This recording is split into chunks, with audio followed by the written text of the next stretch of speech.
Hello, hello, hello. You're listening to the Manic Pixie Weirdo. I'm Abigail, your host, and this is part 3 of the Our Relationship with Guns episodes with Steven from Reddit. So I hope you enjoy. That So what would you like, okay, so for home defense specifically, what would be like your faves, like your top 3 or whatever for like home gosh. defense? So home defense is a super interesting topic, and there is a lot of data about it because the FBI gathers crime statistics and defensive gun statistics and things like that. And it's I sorry, give me a second. There's a lot of debate in the community between experts and also people that are not experts, like myself. I don't claim to be an expert. I am like a hobbyist and enthusiast, and probably know more than like your Me. your average Joe non-gun owner. But anyway, there's lots of in the gun, I'd say the gun community, like people that are enthusiastic about guns and shooting and ownership and collecting and everything. There's lots of ex-military, ex-police, whatever security forces and secret service and things like that. And so there's a lot of people who have these practical scenarios that they've lived through where they could say, hey, if you're in a building that has really thin walls, you really should not use that particular kind of gun because it's just going to like go through and annihilate whatever's on the other side, or if you're using a shotgun with a 28-inch bird hunting barrel in your home, well, if you need to turn around in the hallway, you're screwed because your hallway plus your body behind it, you're not going to be able to turn, So there's all these different kinds of factors that come into play. Or say, for example, like I have the tiny gun that has the coil.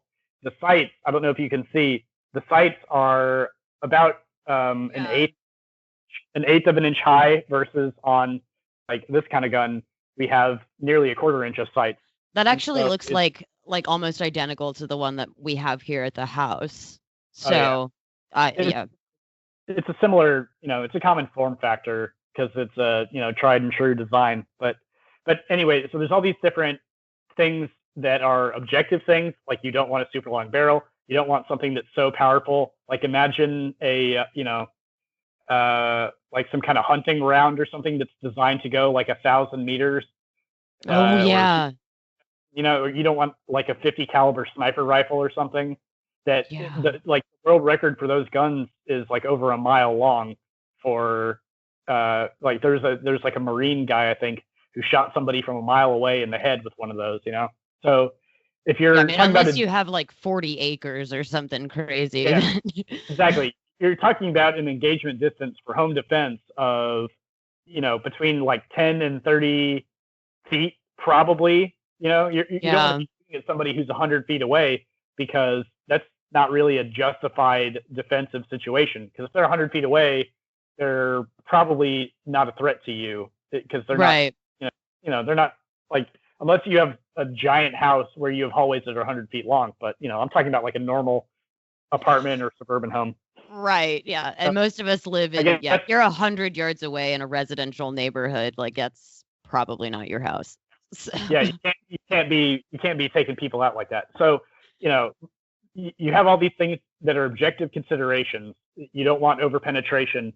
You want sufficient capacity because the tiny gun holds 6 rounds, which it's more than 0. But when you're in your home, you don't have to worry about like, is this gun so heavy or so big that I can't hide it in my pants or whatever. And so you don't have to make these kind of compromises on round count. Like, so Glock, I think the standard Glock factory magazines for their range between like 10 and 17. Okay. But they also make a 33 rounder right here, which I wow. And so like it's made by them. It's not a third party thing. And it's, sorry, my dogs are going crazy. It's a normal they would call it like a standard capacity thing because it works in all of their 9mm guns, Right. And it's just like longer than the normal like 18 rounds or whatever, 24 or whatever it is. And so 33 rounds. I mean, this is over 5 times the capacity of this guy. Right. Or you would have to reload, which is a substantial advantage if you think about it. If you're definitely. in being subject to a home invasion, I mean, 6 bullets sounds like a lot because you would not want to get shot by 6 bullets. Right. But when you factor in how many are actually going to hit, and are they going to hit in a place that's actually going to stop someone who's attacking you, there's all these things where, I mean, in most defensive gun situations, the number of bullets fired that stops it is 0 because the presence of a gun often ends the situation.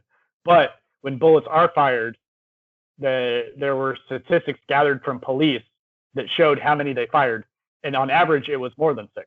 And so you want to have, you think about it, you want to have as many as you can. Oh yeah. I mean, that just makes sense. If you're gonna do it, then you might as well, lean in and do it right. Especially if you factor in, if it's 2 a.m, I'm definitely not like alert, awake, and oriented at 2 a.m. So I'm probably gonna miss a couple times before I hit something. And they say everybody falls back to like their worst part of their training or whatever. So you're not going to be at your best. And there's all kinds of, I mean, maybe you've never had to practice shooting, while moving or standing or, whatever, all these different kinds of things. Yeah. And so then once you take into all those considerations, you want something that doesn't overpenetrate like crazy. You want something with decent capacity. You want something that is a manageable size for your environment. So what we call like close quarters combat. And this, we're all talking defensive. So we're talking about, unfortunately, the situation of like maybe you're having to kill someone who's trying to kill you. And, it's scary to think. It is what you're talking about. So you also need something that's going to be sufficiently lethal against the target. And not necessarily, you're not like shooting to kill them, but you need your ammunition and your firearm to be powerful enough to stop them from hurting you. And a lot of times, unfortunately, that does lead to them dying. But because I guess it's a fine line between someone who is able to attack you and someone who's not. Yeah. And you want to do everything you can to assure that they cannot attack you. And so you see, there's been court cases where people have like fired warning shots, or they've shot people in the legs to stop them, and they end up getting either charged or having to pay out all kinds of money to this person in damages because they say, well, if you really thought I was a threat, you would have tried to kill me instead of shooting me in the leg like an asshole. Which that's such a weird, like, I don't know, like line to play it. Like, I broke into your house to steal your TV and I did not kill you, but like now I'm gonna sue you for shooting me in the leg, even though I was definitely someplace I wasn't supposed. It's just like a weird line. I don't know. Famous court case. I don't know how true it is, where the guy like fell in through the ceiling to rob someone and broke his leg, and he sued him because he broke his leg in their house. Of course. But so yeah, somebody told me one time, like, shoot to kill because dead people don't talk. So if you're going to shoot somebody, shoot to kill because dead people don't talk. And I was like, I mean, that's for sure a way to look at it, Yeah. I mean, I guess it's so in our community, it's for people that are, because I one of the reasons I have guns is for self-defense, because I don't live in an ideal location where it's inconceivable that I could be attacked, or I don't want to go too much into it, but I'm glad that I have had guns in my house because of things that have happened in or to my house in the past. Oh, absolutely. And so, also, let's be honest, when the economy's tanking, like, crime goes up. So yeah, that's true. And not every place is, maybe people listen to this and they think it's completely inconceivable that someone would break into my house and try to kill me. That's not the case everywhere. Right. There's a lot. I mean, that does happen. It happens. It doesn't happen. It happens in my parents' neighborhood. Like one of the neighborhoods that they live in North Texas is like they have the highest like break-in, like one of the highest break-in rates in their neighborhood or something. And it's like one of like the nicest neighborhoods. Like, I mean, it's not like super ritzy or anything. It's just like, it's one of the nicer, middle class neighborhoods. And it's like, but they have had more break-ins in like the last 6 months than like anybody else in their town, you know? My first night, I moved into a new apartment that was not my first choice of apartment complexes, but it's what I could afford coming out of college. And it was my first place. It was like completely on my own, living by myself and everything.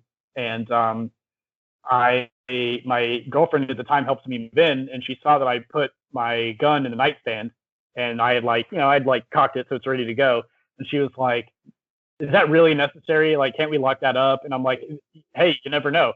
That night, I'm not making this up just to spread my argument. That night, my next door neighbor was armed or robbed at gunpoint by someone armed with a gun.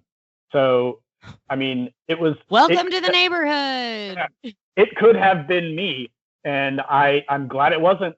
But we had made that prepared for that sort of situation, and she never brought it up again because it was like, apparently this is the kind of place we live now. So yeah, and I mean, especially when you're just out of college, you can't necessarily like afford, the greatest of apartments or places to live. So you kind of have to just work with what you've got.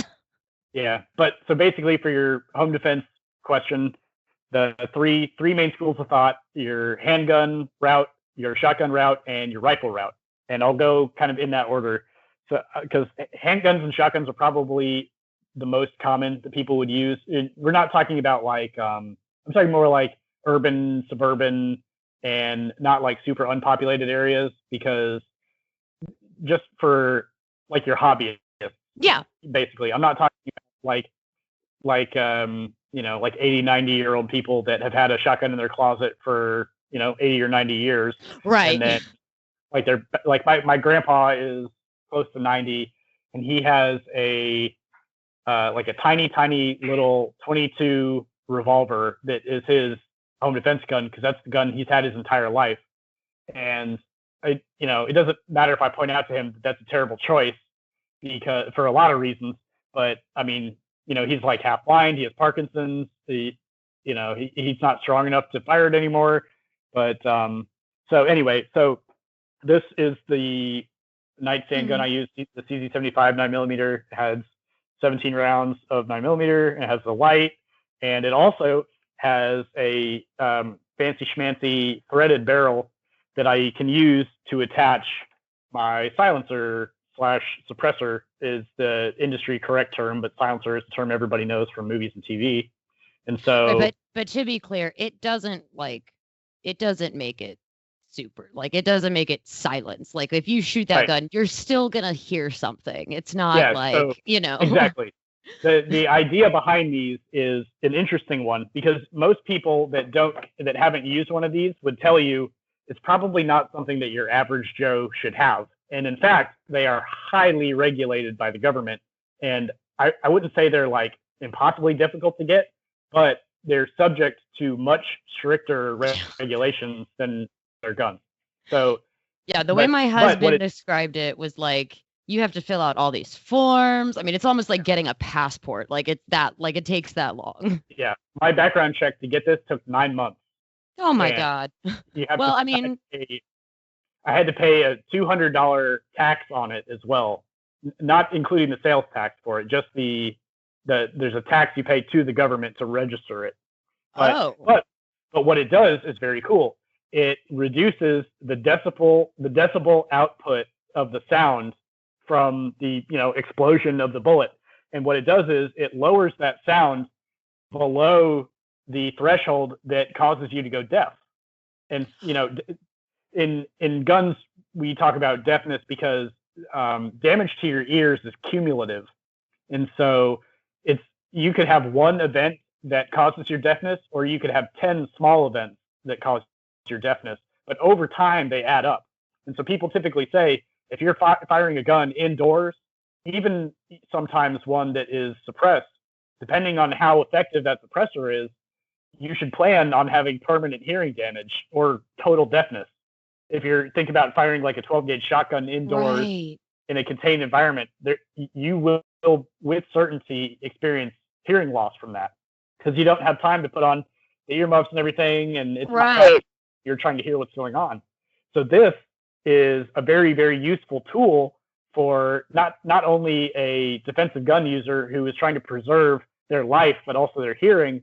But when you think about for sport shooting, it's something that is considered courteous to suppress the level of the sound. If you're on lands that other people could hear it, or if you're at like a gun range and you have someone really close to you and it's really loud and disruptive, it's a useful thing and Right. not strictly like a tool of assassins who are killing people silently. It's not like that. You still hear this. It's just at a level that doesn't cause your deafness. Okay, well that's good. I mean, yeah, we don't want everybody going deaf. Yeah, but with like, so we talked about the 22 caliber guns. The suppressors for those, if you're using a subsonic round, which means the round travels slower than the speed of sound, and this is true for all of them, but especially for those, a 22 that's sufficiently suppressed can be like whisper quiet, and you'll just hear like the clicking of the gun and then whatever the bullet hits. Whereas like if you are firing a subsonic round, you hear a sonic boom from that gun, the bullet breaking the sound barrier. Right. And so that's a huge difference in why the suppressor / silencer is such a valuable tool, because it they say like, oh, nobody should use silencers for hunting, but like emitting sonic booms all over the place doesn't really, it's not really conducive to anything really, other than announcing your presence, But it's a safety thing. You're keeping yourself and everyone around you safe, and not not splitting the eardrums of all the woodland creatures and everything. I don't know how realistic that is, but well, I mean, I could only I would imagine that if you're, we're all living creatures, and so we all have a certain, sound barrier that we can go deaf at.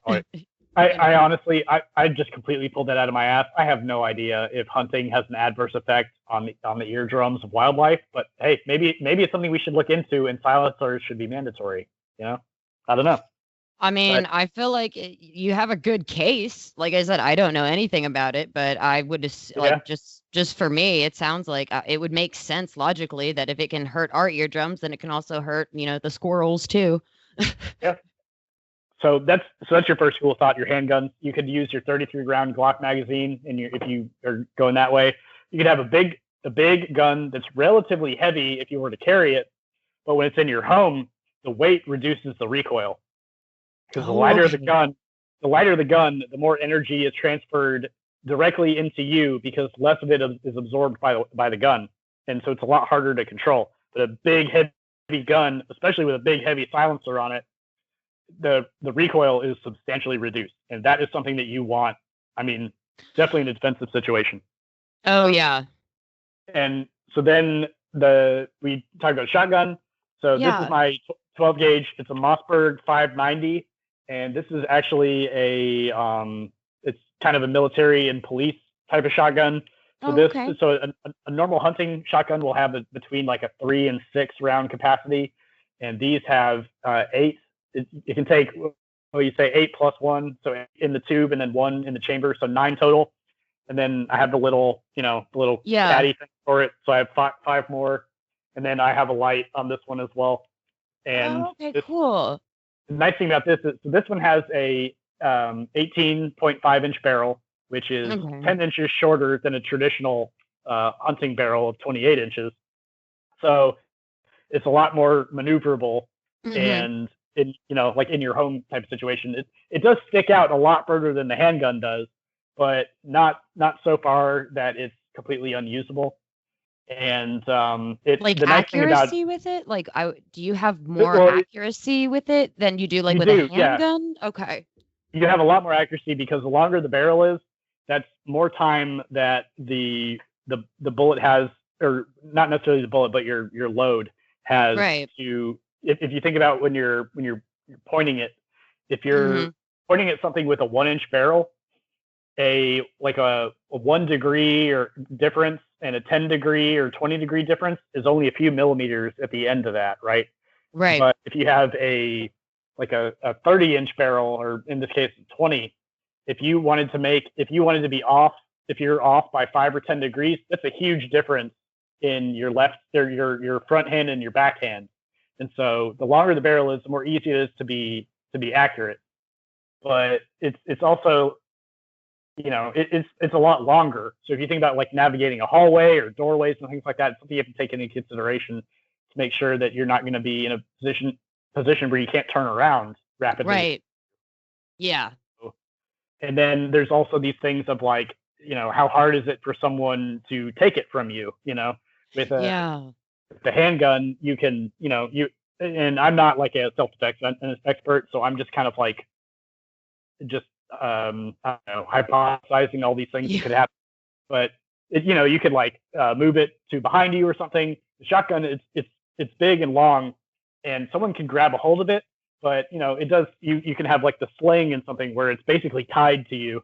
Right. But it's just something to take into consideration when you're doing taking a gun or practicing, preparing, all that sort of thing. These are just, I mean, off the top of my head, I'm not like reciting a like a training course or anything here. But the nice thing about shotguns is there's like millions of different shotgun loads. And so, a shotgun shell is like, you think about the old blunderbusses where it's just like a gun that's like a tube that you cram a bunch of stuff into and fire it. And so shotgun shell is similar, but there's all kinds of different projectiles that can go into it. It's not always like, in video games, the shotgun is like, if you're 3 feet away from someone, it kills them immediately. But if you're 10 feet away, it doesn't even hit them. It's not quite like that. But there's varying degrees of bullet spread, or the projectile spread, of how far out the pellets go.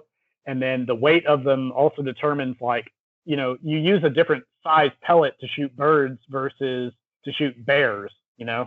Because I would think. Yeah. So like you think that guy that Dick Cheney shot in the face when they were quail hunting. Well, quail are teeny tiny little birds that you need teeny tiny little bullets to kill. And so that type of round, if you shoot a person with it, it's barely going to go in through their skin, because you have a lot of small projectiles that have the same amount of energy in them as one giant projectile, but it's spread out across hundreds of them. So a lot of the injuries will be, I mean, literally skin deep.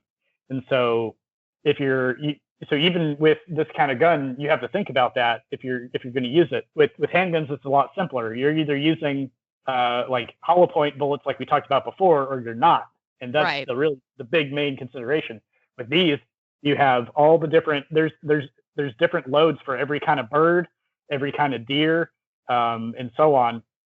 And then there's also just, I mean, you can get what's called a slug, where it's a giant 1 ounce like block of lead that it shoots as one projectile, and that's designed for taking deer at distances like hunting range of like over 100 yards, 50, 100 yards. And I'm, full disclosure, like, I'm not really a hunter. I'm not big on killing either, like you talked about before. So I don't know all the exact things about this, but to get a sense of the scale, if you were to shoot the bird shot that has like 200 tiny little BBs in it 100 yards away, probably none of them are going to hit what you're aiming at, because the spread will be so much. Right. Yeah. I know that about, like, isn't that the buckshot that just like, it's just a bunch of little BBs and it just goes. Yeah, buckshot is like a common, it's kind of a compromise between having numerous projectiles to hopefully increase your chances of hitting something, versus having such a crazy huge projectile that it goes through your wall and then 5 of your neighbor's walls. And so with the buckshot, we get, typically between 9 and 12 or 15 pellets that are about handgun bullet size. Usually they're, around 30-ish caliber. And then you have enough of them that, a double-aught or triple-aught buck, or like a number 4, number 1 buck, these are the common self-defense rounds that are also used for deer. They will make, from like 10 or 20 yards away, some like a pattern of a spread of bullets. It'll be about the size of your fist, which is about, 20 or 30 times bigger than a single handgun bullet. And so it has the potential to make you much more accurate, because at least one of those things is more likely to hit your target. But the downside of that is you have to think about all the ones that are going to miss, and what are they going to hit? Fundamental gun safety rules is knowing your target and what lies beyond it, because you're responsible for every single bullet that you fire, or every projectile. So the nice thing about these smaller pellets versus the giant slugs is they are not as likely to overpenetrate, which is one of the concerns we talked about earlier. They, each one of them has enough energy to do substantial harm to something that it shoots, and also little enough that it's not going to go through tons and tons of walls. It'll go through some, probably. There's a lot of ballistic tests you can see of how many walls certain rounds will penetrate through, but it makes it more likely that they're not going to leave your home as if you were used. We talked about like the 50 caliber rifle or the shotgun slug or just something with a ton of energy and mass behind it that can just, Yeah.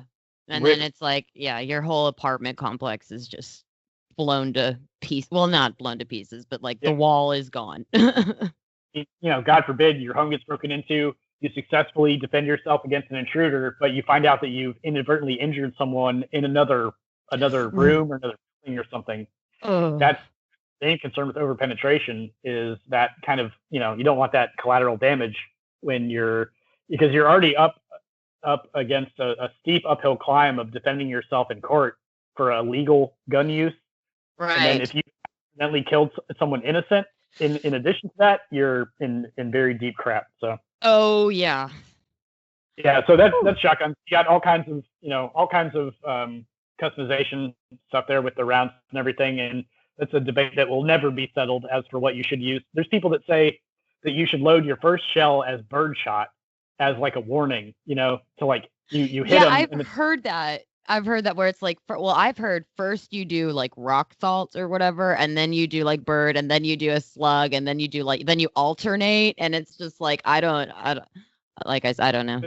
But we get back to that argument before about warning shots, where if you use rock salt on someone, that's the same as just pointing a gun at him and doing nothing, which is itself a crime if it's not justified. That is considered assault with a deadly weapon, even before you pull the trigger. And so I did not know that. And so what a lot of people say in the kind of defensive hobbyist area is, if you're going to point a gun at someone, you have already reached the level of situation where it's time to use it, because every other possibility has been exhausted. Right. And if rock salt is factoring in, then you clearly you're not in a true situation where you fear for your life, because in those situations, the lethal force is justified, Right. It's an unfortunate step to take. Nobody wants to kill someone, barring some very strange exceptions. But if you're going to be bringing a gun to that sort of situation, you have to be prepared to use it. And if you're not prepared to use it, either don't bring it or don't load it with like a gimmicky round that is not, if shooting someone with rock salt or with the birdshot, the theory is it will deter them. The reality is that doesn't happen. Right.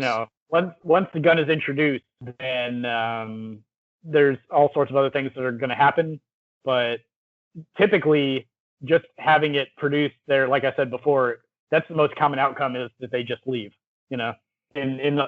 Statistically speaking, according to the FBI crime statistics, typically once the gun is introduced, the conflict ends. But anyway, I'm personally very against these kind of half measures, because it goes against the spirit of the law. It goes against the spirit of like why we have weapons for self-defense, and it's doing yourself a disservice when you go to have to defend yourself in the legal battle I talked about. Anyway, so yeah.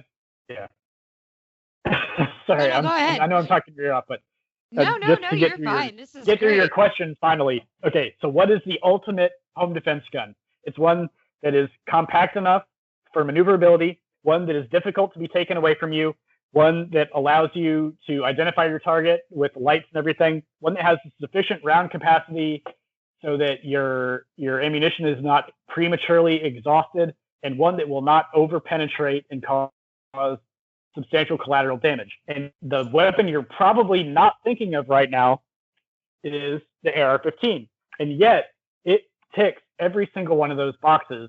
And that is why everyone that I know who is like extremely well versed on this stuff, at least many of them, not everyone, recommends it, because it is so versatile and has so many. It's so configurable. We say it's like Legos or say it's like Barbies for adult men, because that's, I mean, stereotypically, traditionally, that's who's buying these, and it's not who they're for, but that's who does Right. collect them. And so No, yeah, that's what my husband said. He said that because like there's just so many. It is like Legos. Like it's you just you build your own, choose your own adventure kind of thing where you just like there's so many parts that you can add on, take off, put this here, do all, So like for this gun, I have two different what's called uppers that can take, basically barrels that can take. So I can swap out the different caliber in like 5 Okay. seconds. So right now I have it on one that it's a 9mm, and so it's the same size as that silencer that I can use for the pistol. It takes the standard, like the quote unquote standard capacity magazines for it.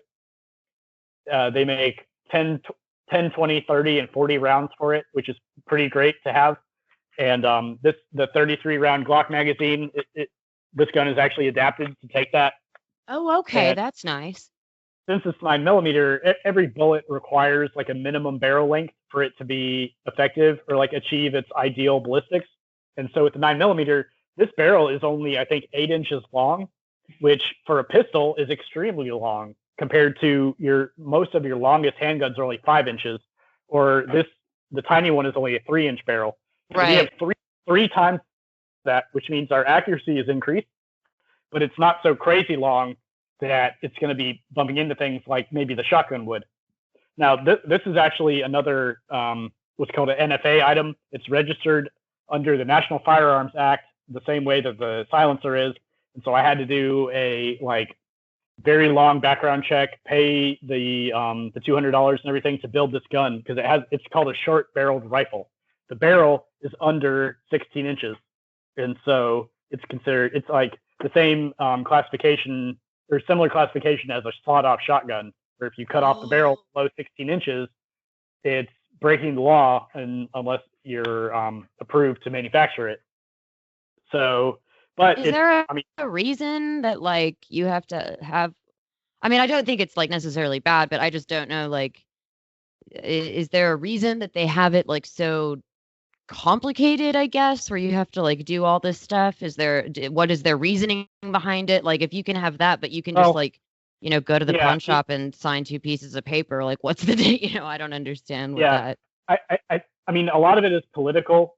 The National Firearms Act was passed I think as a part of the Gun Control Act of 1968. I want to say I'm not a legal scholar or historian here. And then there was a Gun Control Act, I think, of 1986. That was when machine guns were regulated. And so, but a lot of it has to do with this could fit in a briefcase, and so like it's something that I think is concerned around preventing crime, but at the same time you could fit 10 handguns in a briefcase. So really, like, what's the difference, Yeah. And this shoots the exact same bullet that my pistol shoots. I use the same ones between them, and that's why I built this, is so that I could change between them and shoot a lot cheaper, because the rifle rounds are expensive as hell, especially during coronavirus election year. And but so the round that I actually built this for, which is this one, it's like a specially manufactured round it was designed with like self-defense and some hunting in mind. But the round itself is inherently subsonic, which we talked about before. It means that when you put it through a silencer, it gets even quieter, and it's basically an AK-47 bullet and an AR-15 bullet jacket. And so it's kind of the best of both worlds there. It's like the perfect self-defense round. It's subsonic, so it's not going to blow out your eardrums. When we put through a silencer, it's super, super quiet. It's really, really cool. And it fits in the standard AR-15 magazines, so you can get 30 of them in there. And it's just great. It's amazing. It's such a great home defense round because it's big and heavy and slow, which means that it gets stopped by if you compare it to the normal AR-15 round is a 223 Remington or 5.56 millimeter. They're a rifle round. They're designed to shoot 500-600 meters, which means they're like very quick and they will go through tons and tons of drywall. But these bullets are designed for much shorter engagements, and they're a lot slower, and so they don't. So it's great. But anyway, that's my pick for home defense. This thing is awesome, and I realize it seems like, I mean, it's like the most stigmatized gun in our country. I get that. I get that they're scary for people that haven't used them. They're using all these crimes on TV and everything.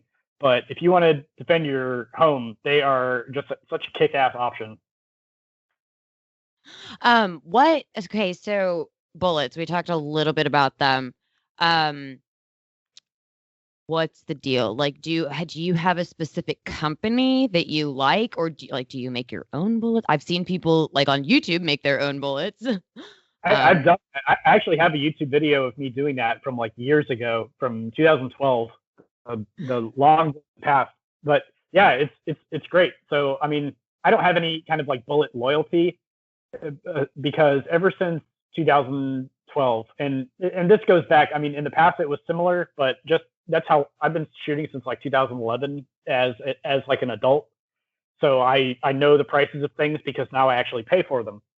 Yeah. So turns out it's different when you're an adult. Yeah. Anytime we have an election year or anytime there's been like a tragedy that involves guns, those things have a huge substantial impact on the firearms market because everybody starts panic buying things up because they're afraid they're going to be banned by the government. And so, or that in the case of coronavirus, that there's going to be like an apocalypse where people are going to have to be defending against looters and stuff. And so I've typically just shot what is affordable and what is compatible with the gun. And, you know, when I was manufacturing ammo for myself, it was for cost savings. You know, that's really all it was. I could make ammo for half the price that I could buy it. And so wow. On paper, it makes sense. In reality, making 1,000 rounds of 9mm a month sucks. It's really boring. If you like tedious things like knitting and stuff, then you probably love it. But man, you have to be paying attention the whole time because if you put twice as much gunpowder in one by mistake, there's potential that could blow up in your gun and either injure or kill you, you know, things like that. Yeah. Or if you're using that ammunition for self-defense, what if you forget to put the gunpowder in one? You know, that could lead to you. That could lead to your death. Too many problems. It's just too many problems as to like reasons why I would not want to do that. I would know. I would. Yeah.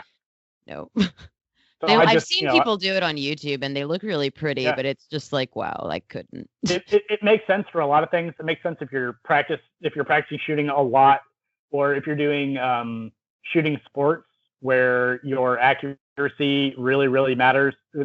For long distance rifle shooting, a lot of people manufacture their ammo because they can tweak it specifically to their gun and the conditions and everything. That makes sense. Lets you know, factory ammo necessarily has like there's quality control that goes into it, and so there's an acceptable level of quality control that those companies have decided on. But if you're making the ammunition, you set the quality standard. You can get that powder weight to exactly what you want it to be, whereas their machine is just going to say, you know, it's good enough. Right. What's up with like the grains? What's the deal? Like, I don't like 9 grain. I don't know what does any of that mean? Yeah, so grains is a measuring unit the same way as, you know, like grams and ounces and stuff. It used to refer to grains of black powder, I believe, is that went into a you know, like an old cartridge for a gun.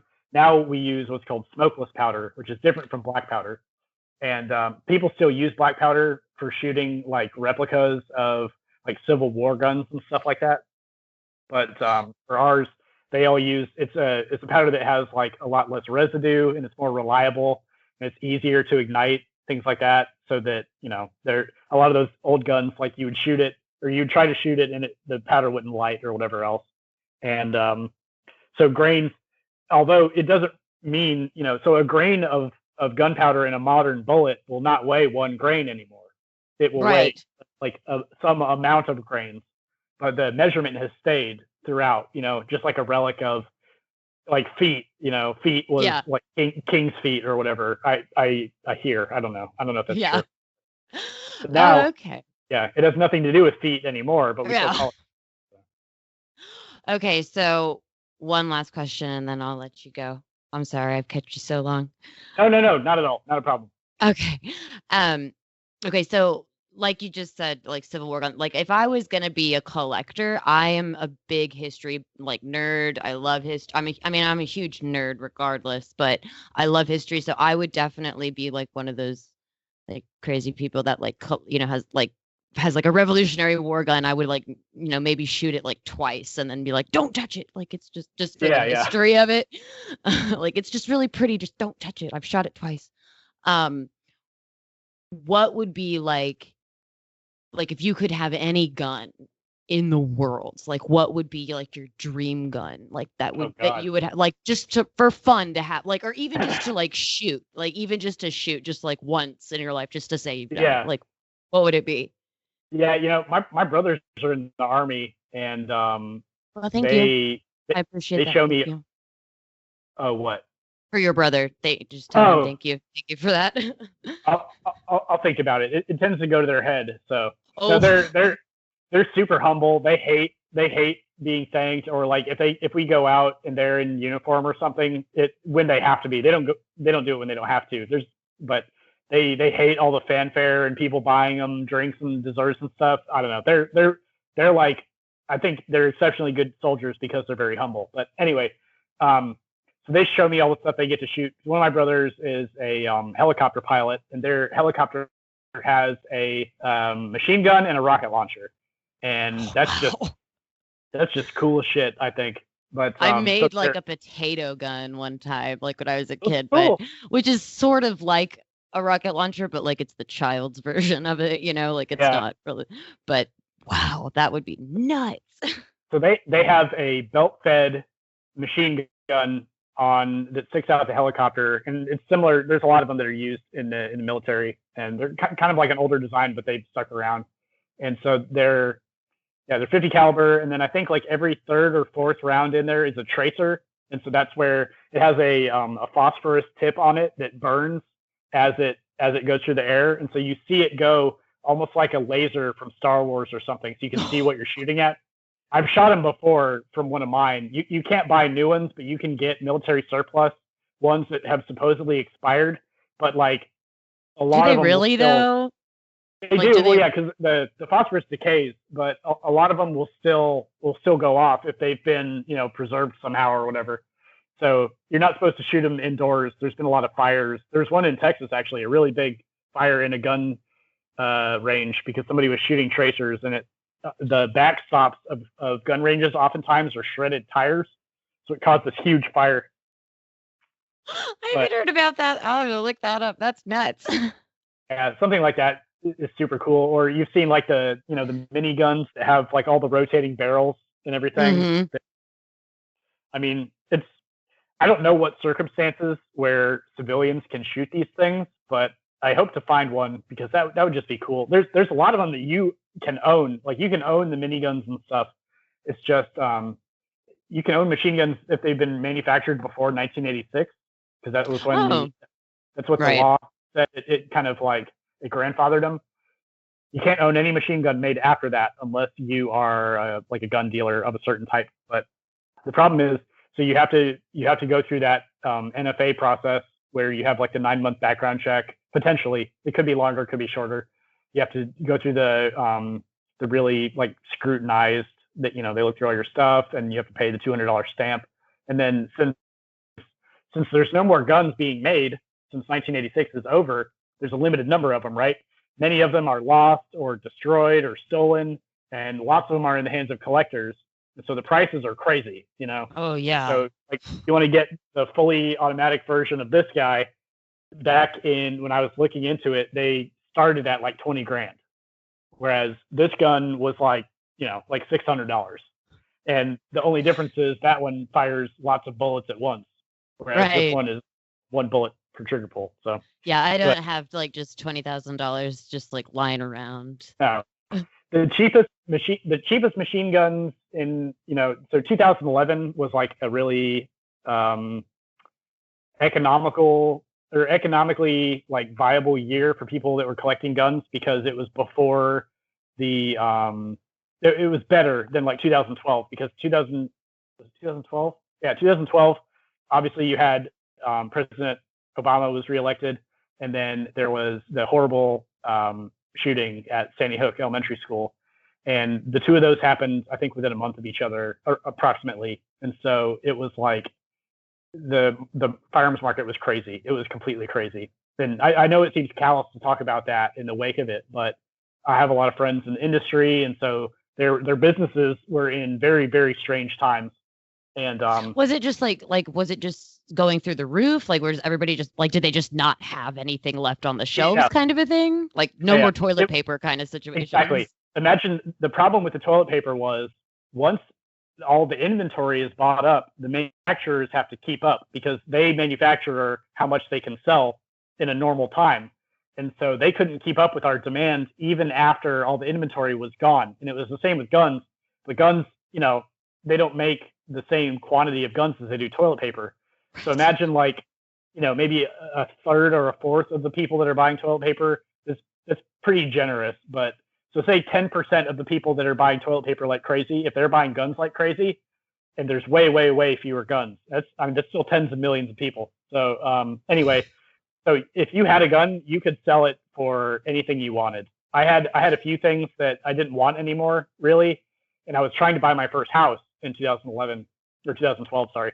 And so I sold some of my guns for 3 times what I paid for them. Oh, wow. Well, like, good for you. Yeah. Now, I should say it's illegal to buy a gun with the intent of reselling it, and that's not what I did. I bought these, and then like months later, we had all this crazy crap going on, and suddenly I was able to put together a down payment on my house, buy extra stuff that I had. That was great. Oh, yeah. No. I don't think that you... let's just make that very clear. That's not what happened. But I also don't think I wouldn't do that either. I don't know anybody who has that intent. I'm sure there are people out there, but yeah, no, it's a thing.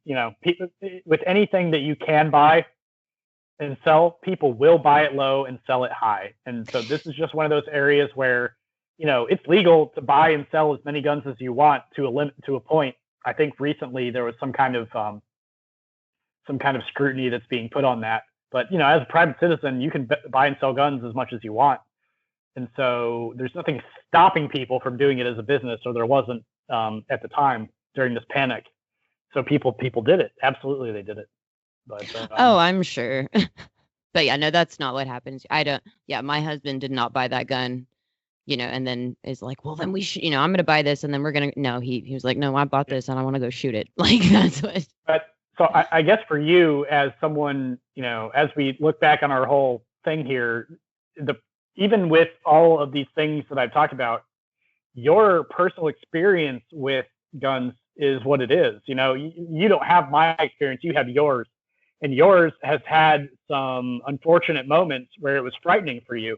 And so, I'm not just speaking for you, but for anyone who's had that kind of experience, there are some people that it'll put them off of it forever. And I think that's unfortunate, because, it's not a hobby that everyone should absolutely participate in. But if it's something that you are interested in or were interested in, but there's just this one part of it that bugs you because it was scary or you're uncomfortable, there's a lot that you can do to really, make yourself feel better about it. And so, like, if you have the opportunity to go shoot with your husband, or your listeners have an opportunity to go shoot with someone who, like a friend or, colleague or someone or a family member who wants to go, but you're scared, you don't have to go and shoot the most powerful thing there you feel like it's going to come back and hit you in the face. And anybody that tries to get you to do that is not doing so out of a position of concern for your enjoyment. They're doing it maybe to get a laugh. Like, there's a million YouTube videos of men handing their wives a big ass gun and then laughing when it knocks them on their butt. But people who care about you and who care about you enjoying this activity are not going to do that. And right. So my recommendation for you personally is, if you go to a range that allows you to rent guns, or if you know someone that has access to them, find the biggest, heaviest, revolver that they have. Okay. Ooh, okay. And specifically, most gun ranges have a giant, like 6-inch barrel or 5-inch barrel, 22 caliber revolver. It'll be the exact same size as their giant, like 44 Magnum revolver. So it's big and heavy, but it shoots that tiny bullet. And that tiny bullet cannot put enough energy into that big, heavy gun to knock you on your butt. It will, I mean, I'm talking seriously, a 22 caliber through a like 5-pound revolver or whatever, however much they weigh, is almost no perceived recoil. And that gives you the ability to gain a lot of confidence as someone who's shooting, so that you can see, all right, I have control over this tool. It doesn't have control over me. And it gives you a good stepping stone, because from there you could go to like a 38 special revolver, which is it's kind of like a dumbed down 357 Magnum, which is a very powerful round. But the 38 special is like, it's like a neutered version of it almost. And so out of that same huge, it's a solid steel gun. It has all this mass, and you know, the conservation, the law of the conservation of energy says that mass matters in this reaction of as far as how much gets transferred into you from that explosion. And so if you try that 22 caliber revolver and then a 22 caliber or a 38 special revolver, the big heavy guns, I think you'll have a lot better experience than you did with whatever you were shooting, because they are guns. Like, they have an explosion and in a combustion process, it shoots a lead projectile, but they're very manageable. Or if you get a chance to shoot a 22 rifle, that's a huge, I mean, a gun the size of my pellet gun that's shooting a 22, that a 22 is like the same amount of powder charge that's in a nail gun. You know what I mean? So okay. That is an opportunity to become comfortable, to build some like muscle memory with the act of it, to get, the more you do it, the more comfortable you'll be around it. And not so that you'll be complacent, but so that you won't be panicking and maybe injuring yourself inadvertently by being so really cautious that you're not putting yourself in a position where you can shoot safely at all. So there's like a natural progression that you and anyone else could take. And so I've taken probably a dozen, maybe as many as 20 people on their first trip shooting, including, first or second trip shooting. And so they've said like, oh yeah, like somebody had me shoot a shotgun. That was my first time. And so I've been put off by it. You're not the only one that's happened to. It happened to me as well. It's happened to, like, my girlfriend had the first time she went shooting was like a shotgun and an AK-47. And I'm like, those are terrible first choices because they're loud. They have recoil. They're scary. You know what I mean? Yeah, exactly. So you got to set someone up for success and build that confidence by giving them something easy that it's still a real gun. It's not like not shooting like airsoft or something, but it lets you get used to, okay, there's a big bang that happened, but I didn't die from the recoil. And so I know if I do it again, eventually those bangs don't freak you out as much. It used to be in the gun range, every time I hear a bang, I'm like, like I'm getting like shell shock from it. But when I'm in a gun range now, the sound's going off. It doesn't even faze me. It's just like you get used to it, so you can focus on what you're doing. So that'd be my advice to you, is like, don't give up on it because you had a bad experience. Just use it as an opportunity to seek out what you could do to improve that experience. And anybody who cares about you will care about you enjoying yourself while you're doing an activity with them that they care about. It's about absolutely like finding a way that you can do it together where you both enjoy it. So don't ever shoot something you're not comfortable with. You know what's right for you. Nobody else knows what's right for you, but you can, do the research and see what is recommended by experts and people with experience. Oh yeah, absolutely. I definitely want to. There's a couple. We just moved to this area, so there's a couple around here, like shooting ranges that we want to go to. But I want to try to find something a little bit more comfortable in my hand before I do that. Yeah. Okay. Well, thank you so much for talking to me about it. I'm definitely probably going to have to reach out and have you back on, especially to talk about the shaving thing. That's super interesting. Oh, yeah. That's so Yeah, fun. I mean, That or sounds awesome. if not me, I could put you in touch with, running the business, and I have a lot of friends that also have businesses and stuff, and so we have, I mean, literally thousands of customers just in our small circle who are enthusiasts about this, and I mean, you wouldn't believe how dedicated people are to this. I mean, you're imagining someone who's dedicated to it. You're falling far short of the people who are truly dedicated to this as a hobby. That's so awesome. I mean, never would have I never would have thought of like yeah. shaving as a hobby, but that's so fun. That's I mean, interesting. have you ever found yourself wishing that your hair grew faster so that you could shave twice in one day? Probably not, because for you, it's probably like a routine that you associate with negativity because it's like, damn it, I have to do this thing again. You know what I mean? I don't want to shave my legs again. No. Yeah, and that's how it is for most people. But I mean, genuinely, and this described me as well. It was like I was disappointed that I could only shave every 3 days because my hair grew so slowly that I couldn't use all the cool stuff that I had collected. Oh, wow. Well, you might need to talk to my husband because he gets upset about that too, that he has to. Oh, really? This is like once a week. He's like so mad. He's like, it's the what I have to do it once a week, and other people do it like every day. Yeah. So Yeah. I'll definitely have to either get awesome. with you or have you on here. Do you have anything that you want to plug? What are you doing like now? What are you doing in the future? Anything Yeah, that you totally. I mean, it's funny because I mean, I really don't think about gun stuff as like a huge part of my life during the pandemic time because it's like it's so hard to get out and do it. And for a while, the ranges were closed and everything because of the lockdown. So so my main hobby now is woodworking as a part of my business. So I do it for fun, but I do it also as a part of our shaving stuff.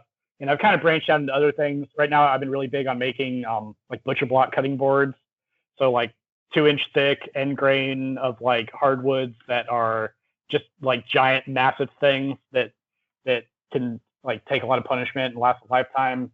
I've done a lot of like bowls and stuff, and that's what I'm really big on. So, and the other component of that I work on with my girlfriend is we have a soap business, and so that started off as stuff for shaving soap, and then we moved on into like now we have aftershaves, we have perfumes and colognes, and we sell bar soap that you can use in the shower or bath or just for your hands at the sink or whatever else. But they make awesome gifts, and we design and create all of the scents in house. So they're all wow. Yeah, they're created with like traditional perfumery techniques, and it's all based around our theme. So our soap company is called Southern Witchcraft because we're based south, and everything that we do is kind of like spooky themed. And so, like for example, we made a soap scent and perfume and everything accompanying that was based on like Hannibal Lecter's character from Silence of the Lambs and Red Dragon and the Hannibal movie and everything. So it was like we took elements out of each of those source materials to craft something that was like an homage to that character. Or the Italian horror movie Suspiria, we have one that's called Tres Matres, which is three mothers, which is the three mothers of the. So it has like all these elements like rain is a really big motif in those films. So it has like a rain scent and like a damp earth, and then it has like red wine and all the different flowers that are present in the film and everything. Or we have a druid inspired scent that's called Durantia. That's like about the pagan Yuletime ritual. That's our Christmas scent, because we can't make a Christmas scent because our company is like about witches. And although we're not witches, everything that we do is like a tribute to our Celtic roots. And so that one is like, it's like a lot of like pine and all these like outdoor foresty kind of elements. So that's kind of how all of our stuff is. We have a tribute to Bram Stoker's Dracula that's based on the Carpathia region in Europe. And so that's kind of like how we make things. So we have like a H.P. Lovecraft and Cthulhu themed soap that we put out in the summertime. That's like seawater and like kelp and and like incense from like, evil rituals and stuff. So that's one of our big passions. So Southern Witchcrafts, we're on southernwitchcrafts.com is our website if you want to check out soap and perfume and stuff. We have like sample packs if you want to smell things, because admittedly our stuff is very weird and it's hard to tell what something smells like just by reading about it.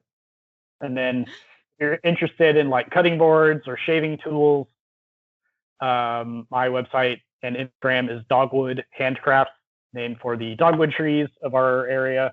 And that's what we do. I don't make anything super gun specific right now. I have done a lot of shaving brushes with bullets in them, or with like specialty like rifle cartridges or stuff in them.